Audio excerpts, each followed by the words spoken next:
60ல் கண்டை வரும், 40ல் ஒரு கண்டை வரும், 20ல் ஒரு கண்டை வரும், 70ல் உயிருக்கு கண்டை வரும், 80ல் ஒரு கண்டை வரும். அதில் தப்பிச்சுட்டாங்கன்னா அப்புறம் சொல்ல வேண்டிய அவசியமே இல்லை.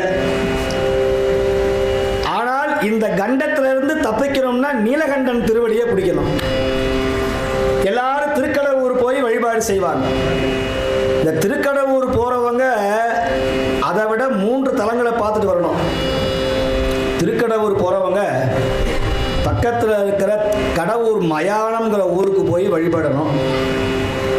2வது திருநீலக்குடி தலத்தில் போய் வழிபாடு செய்யணும். மார்க்கண்டேயருக்கு சிரஞ்சீவி பட்டம் கொடுத்த இடம் திருநீலக்குடி. இறைவன் விஷத்தை உண்ட திருத்தலம் திருநீலக்குடி.